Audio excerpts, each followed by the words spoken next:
और कुछ खबरें शोबिस की दुनिया से। आज़ादी का जश्न के मौके पर नेशनल स्टेडियम कराची में एक ग्रैंड म्यूजिकल नाइट का एहतमाम किया गया। आतिफ असलम, राहत फतेह अली खान, सजाद अली, हदीका कयानी, कैफे खलील, नताइला गुल ने जानदार परफॉर्मेंस पेश की। शरका झूम उठे।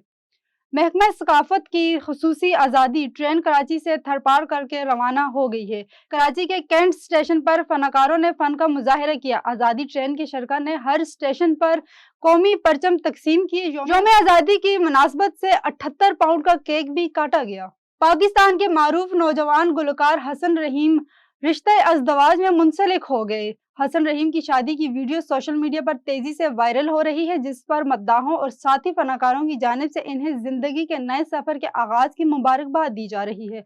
मद्दाहों में यह तजस्सुस पाया जा रहा है कि हसन रहीम की दुल्हन है कौन, जिस पर सोशल मीडिया के मुख्तलिफ पेजेस ये दावा कर रहे हैं कि हसन की शादी इनकी कजन से हुई है। पाकिस्तान के मारूफ गुलकार और आलमी शहरत याफ्ता फनकार आतिफ असलम शदीद गम की कैफियत से गुजर रहे हैं। इनके वालिद मोहतरम मोहम्मद असलम आज लाहौर में इंतकाल कर गए हैं।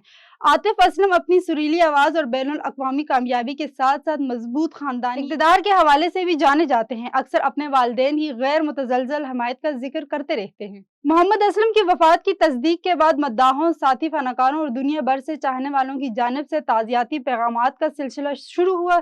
सोशल मीडिया पर आतिफ असलम और इनकी अहलिया के लिए दुआओं और हमदर्दी के पैगामात का तूफान उमड़ आया।